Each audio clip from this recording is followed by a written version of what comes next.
Welcome back to the Crazy Canuck Truckin' Podcast. This is the Crazy Canuck Dave, and I will bring you right into the second part of my interview with AJ from Forfar Scotland, and she and I will discuss and go over some mental health strategies and what works and what to look out for. So listen and enjoy. Don't forget to hit like, subscribe, send us comments, and we'll get back to you as soon as we can on them. Have a great day.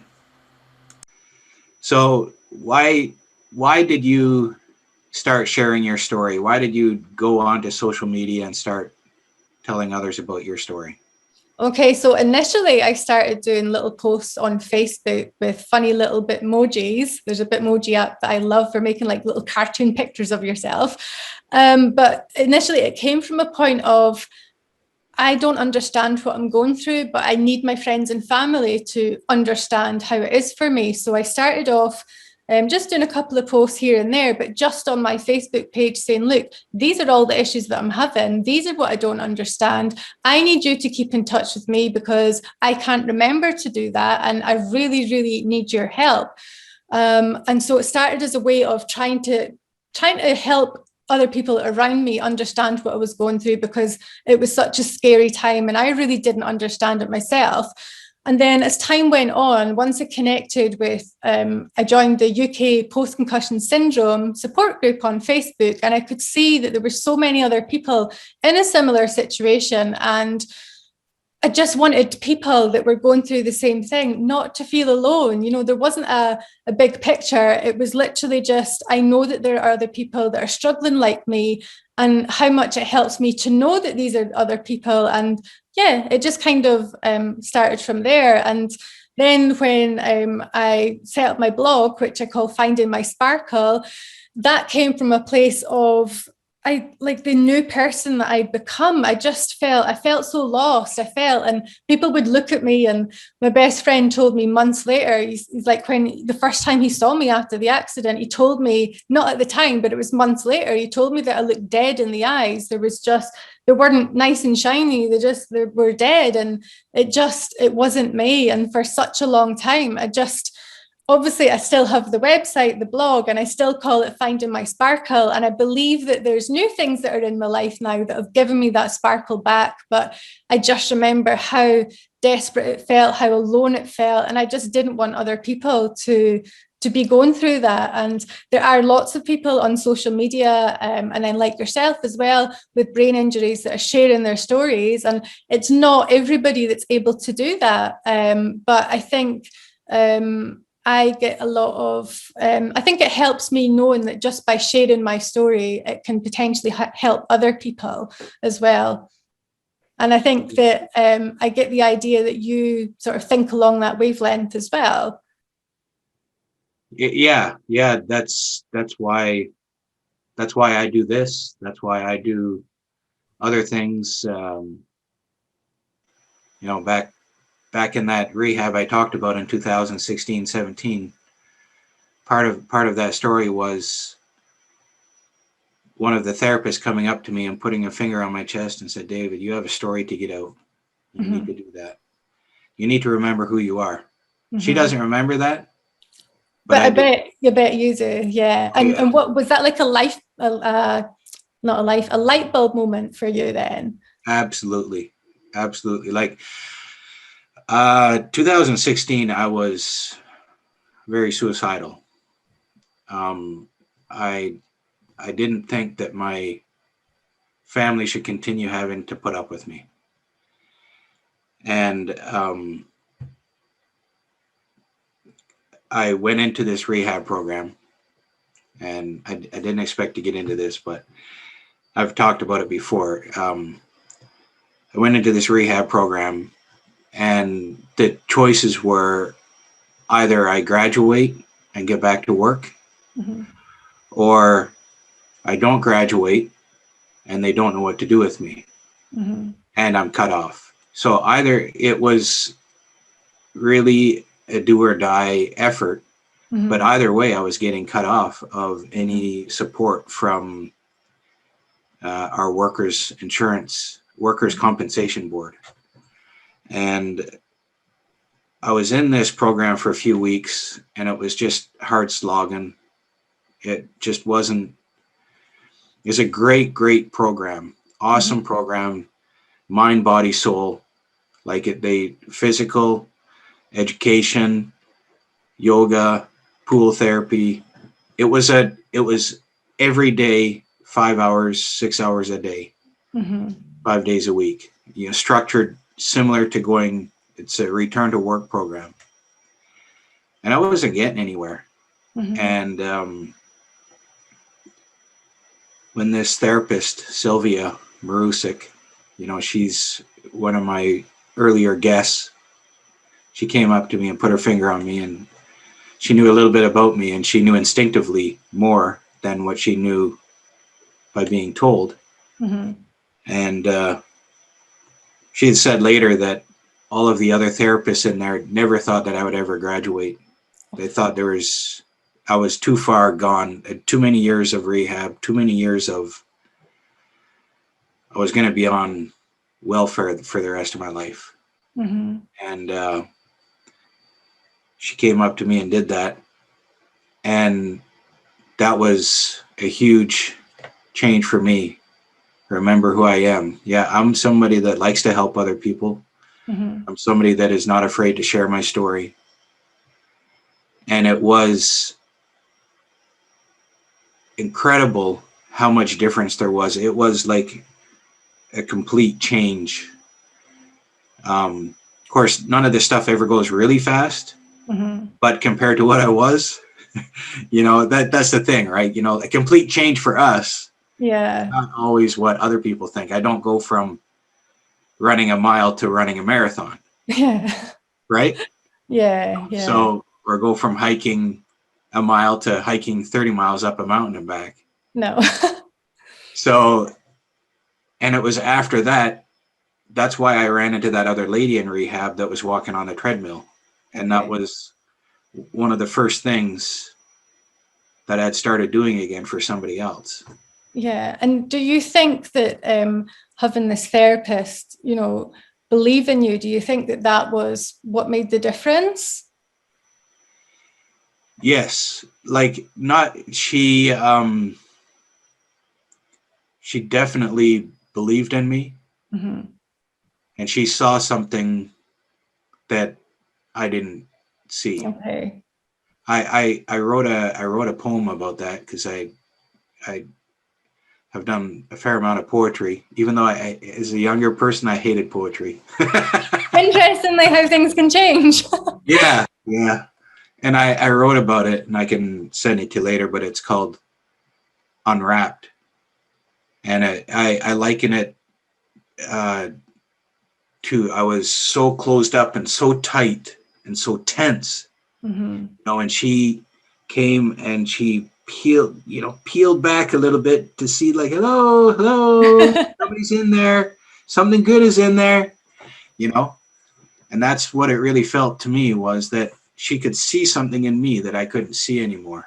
Yeah, that's amazing, and I'm glad that you touched on the mental health aspect, and the I can relate to that in the sense that when I came back from that trip and it was 7 months into the recovery, and it just felt like so incredibly slow. And I remember thinking, if this is it, I don't want this anymore. I didn't sign up for this. I don't want my life. If this is all it's going to be, I don't want that. But I realized that a lot of the pressure, yes, there's goals with your therapy, but also I think you can put yourself under an immense amount of pressure because you are aware of what your previous abilities were. And, you know, you're feeling so far away from that,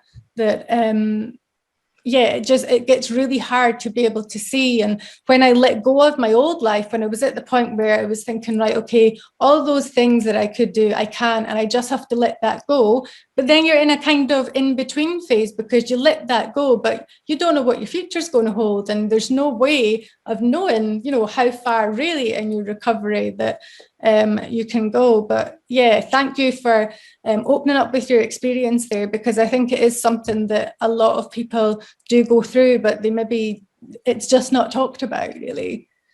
I spent from 91 to 2001, 10 years trying to get back to what I was. Mm-hmm.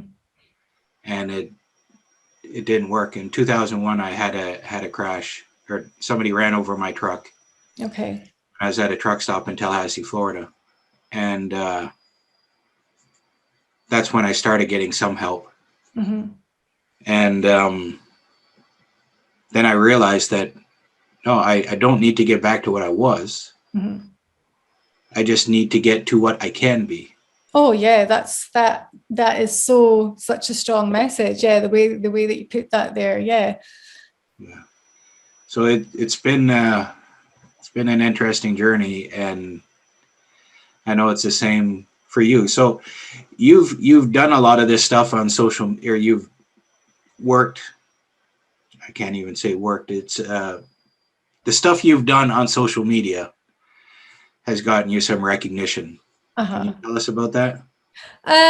Yeah, so I actually had to write this down, and thank you for giving me some questions in advance, because otherwise the information might not have come. And I know that you don't usually do that for people, but I really do appreciate that. So there's a few things here. It seems to be once every year, so I'm thinking maybe this year there might be something as well.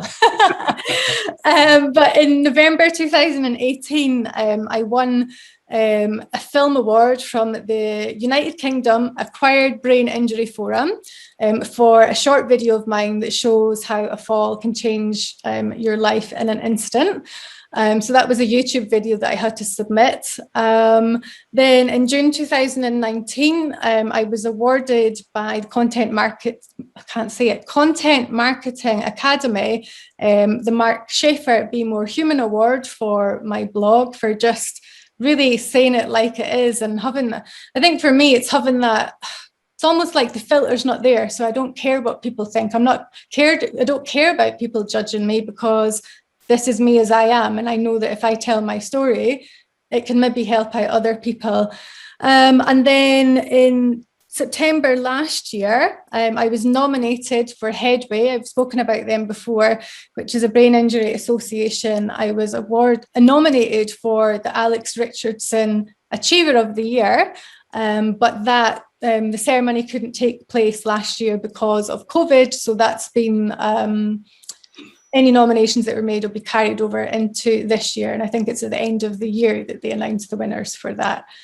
So it's really lovely to get recognition for something that, in a way, it's like, I don't know, when other people are going through this and they're not able to tell their story, that's absolutely okay, because not everybody has the skills, has the knowledge, or even wants to. But I think anybody just that's available, that wants to make a difference, that wants to tell their story, it helps so many more people than what you actually realize, because there's a lot of people that are taking your advice in the background, but they might not always tell you. And then it could be months down the line, then they send you a really nice message and you're like, wow, I really made a difference for that person. And yeah, it all just comes from a place of, how desperate you feel, how tough that first part was, and just, you want to kind of let people know that you can make progress with your recovery. So yeah, I'm really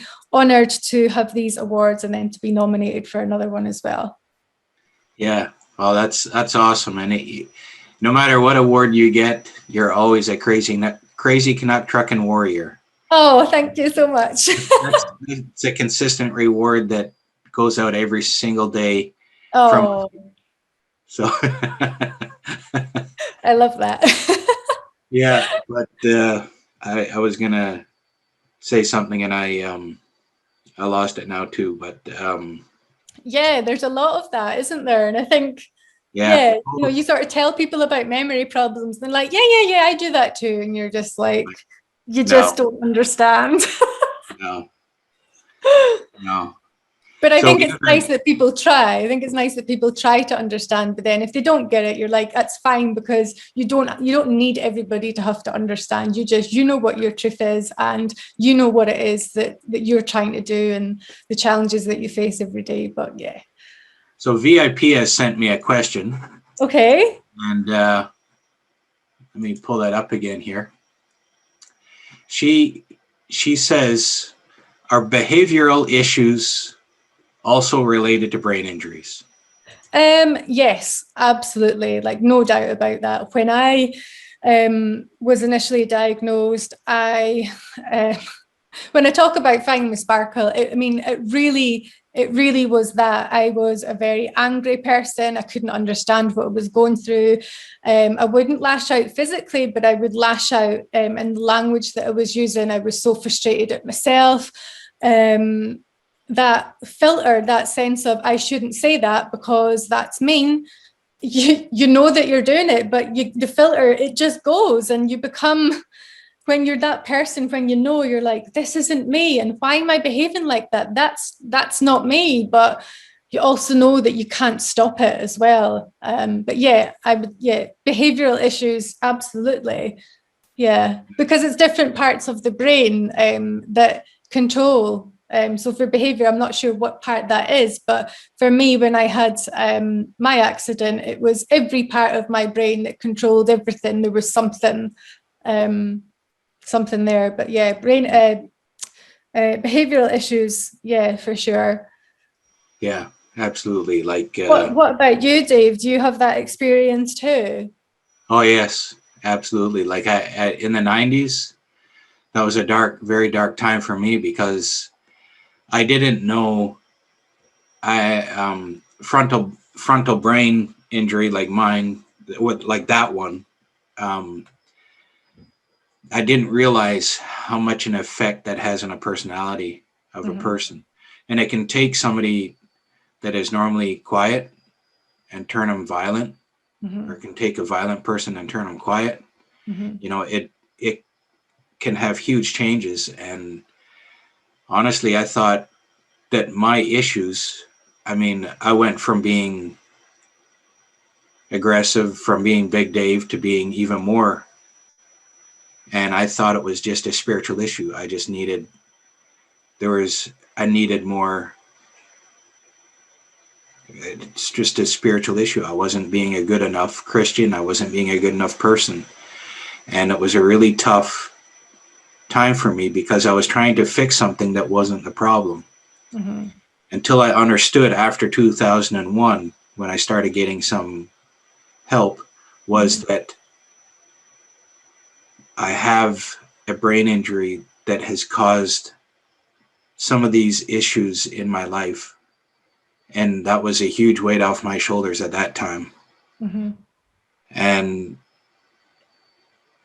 I can't always describe how it works, but I have become a lot more, because I understand that now and I understand where the root of the problem is. People see me today and they're like, you're pretty calm. And they have no idea, like, or maybe they knew me back in the 90s and they're just like, what happened? Yeah. You know? And I talk about, sometimes, you know, I talk about way I was in the 90s, and people that see me today were like, what do you know, like, we don't understand that. But I can tell you, my kids understand that.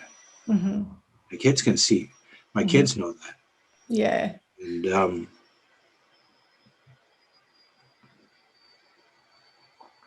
I had to forgive myself too for what I went through in the 90s and the way I treated my family and my friends.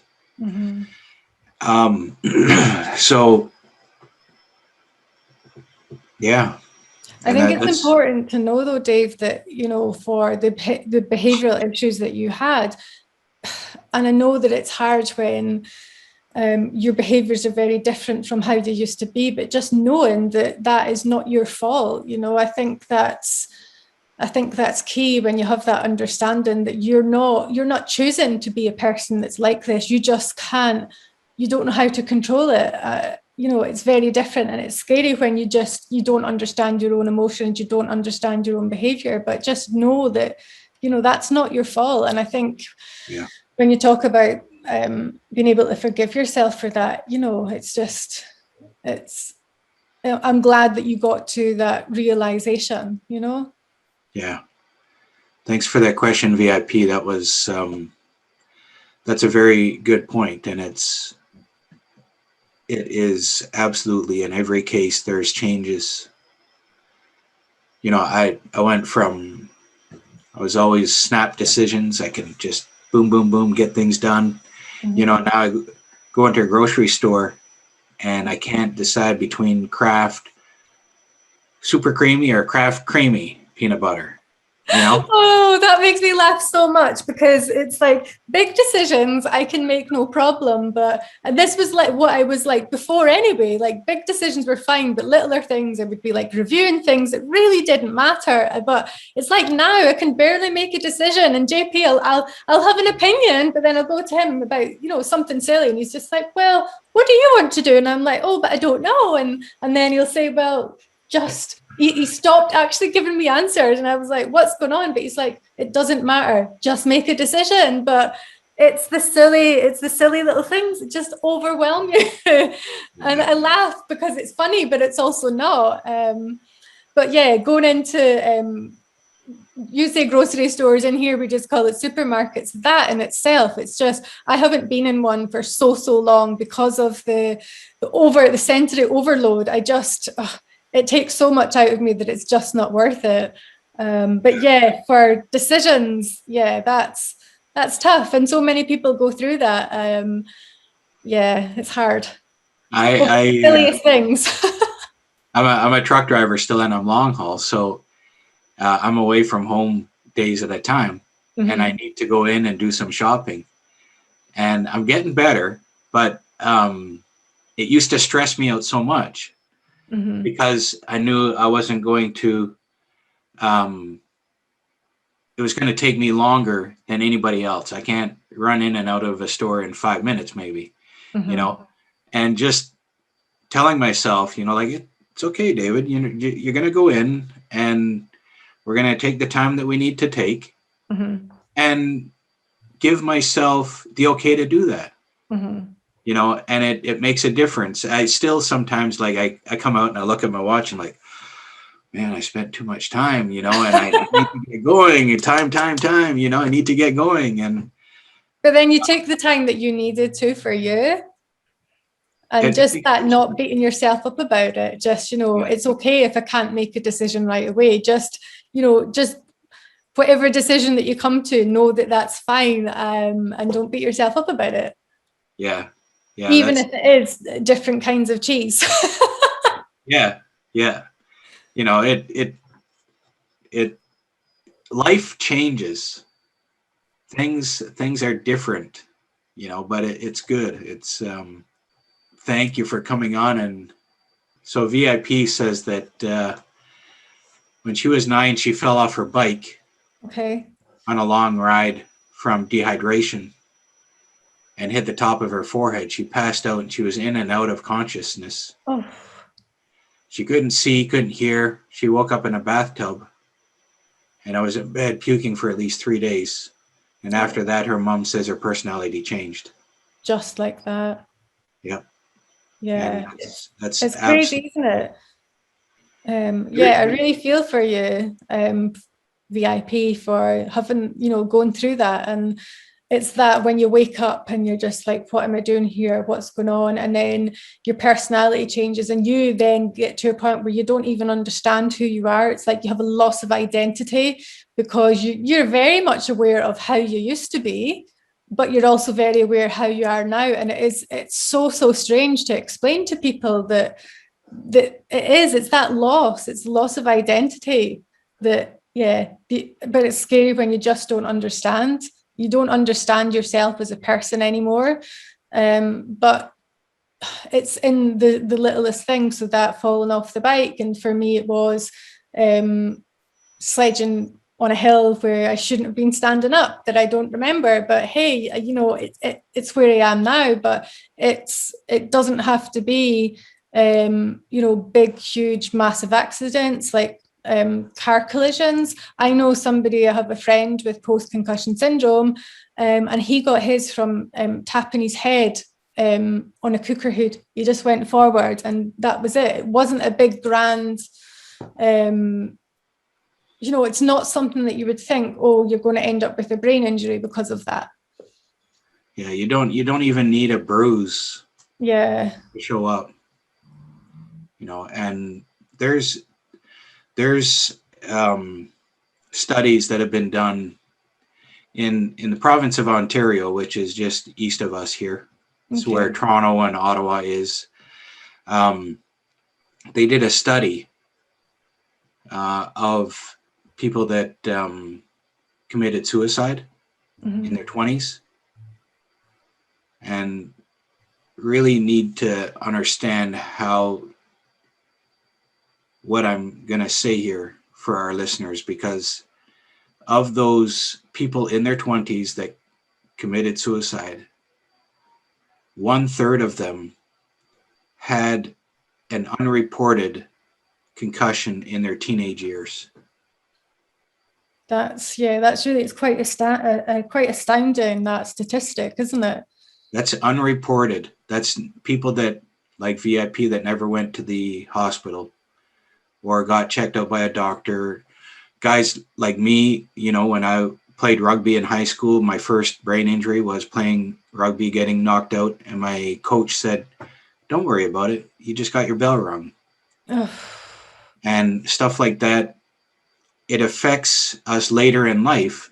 And people can look at us, VIP, people can look at us and say, why are you the way you are? You're just a bad person, or you've done things wrong, but there's a reason for these things.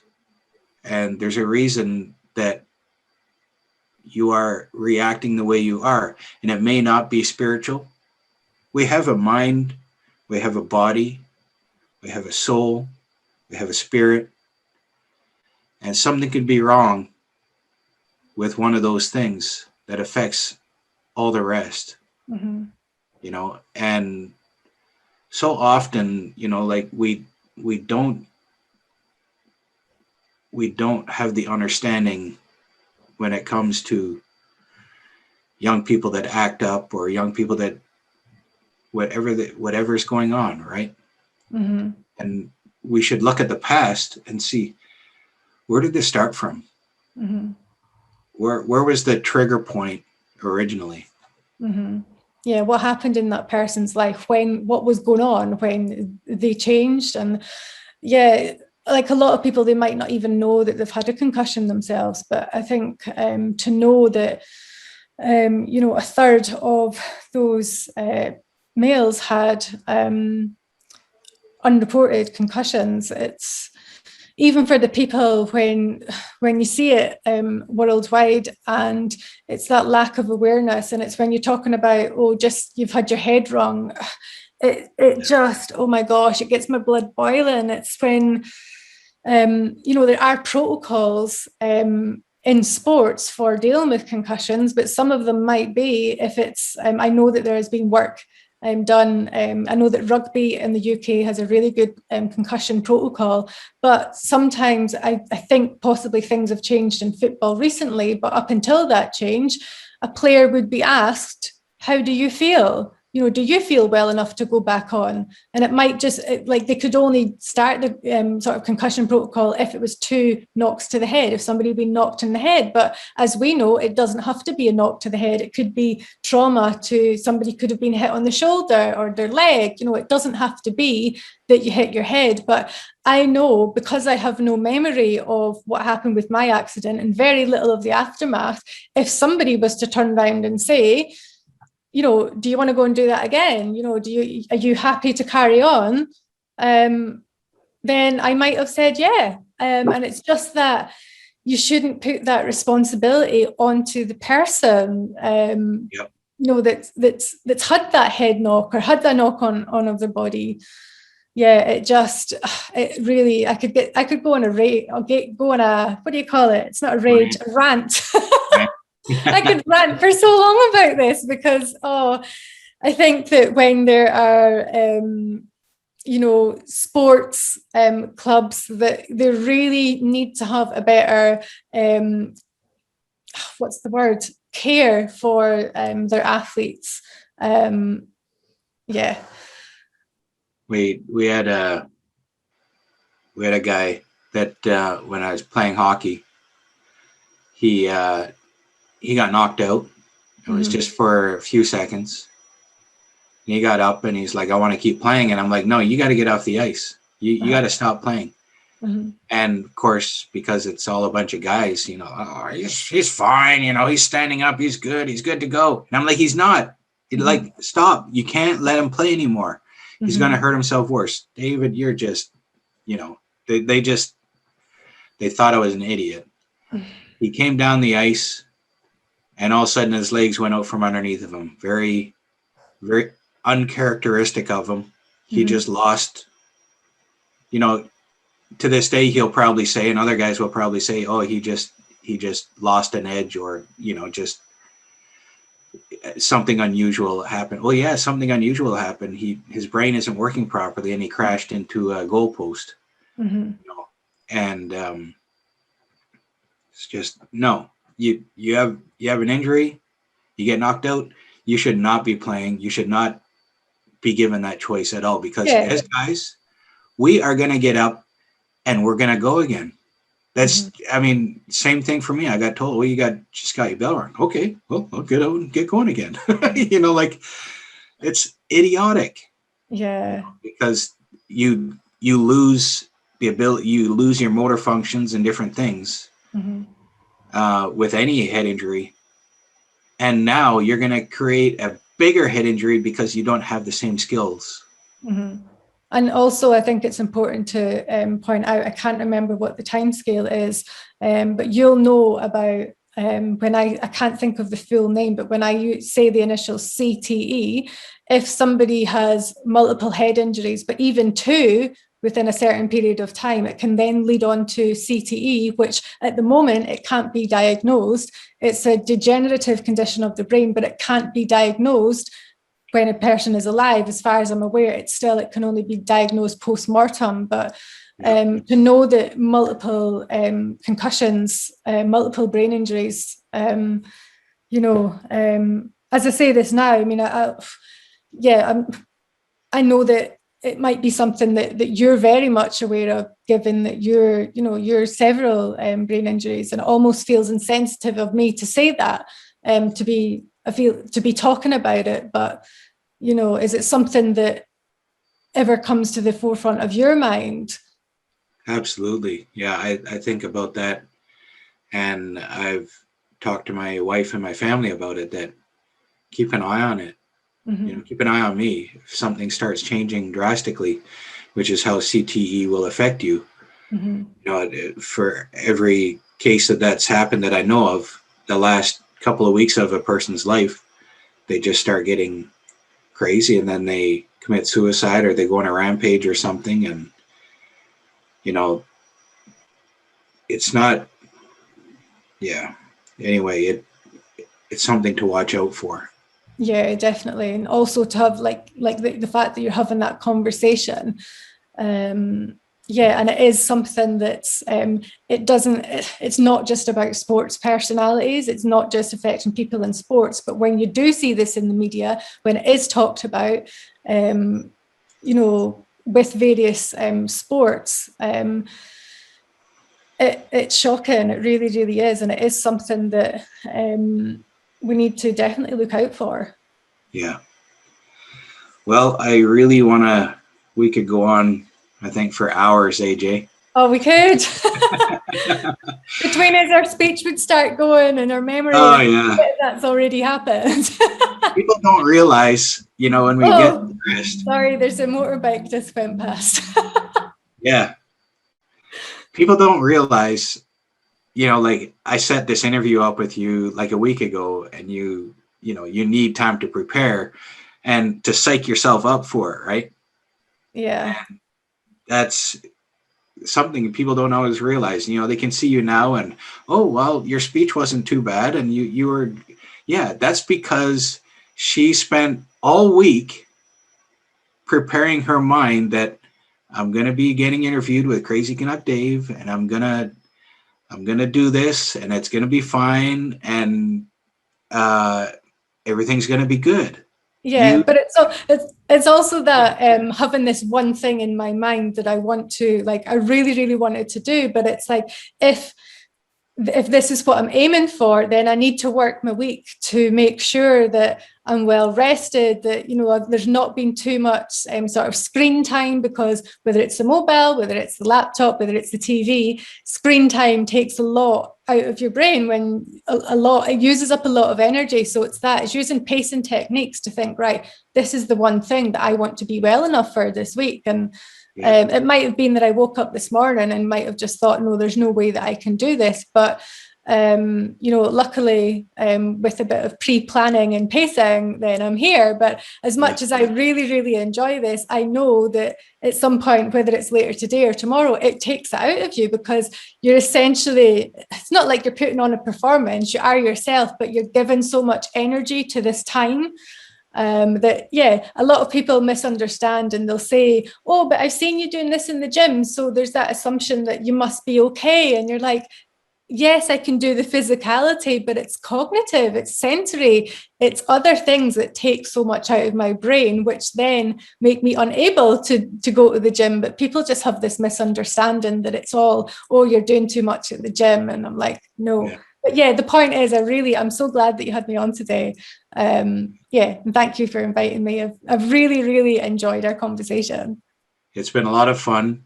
Stay with us for a few minutes here, but I'll just close this out.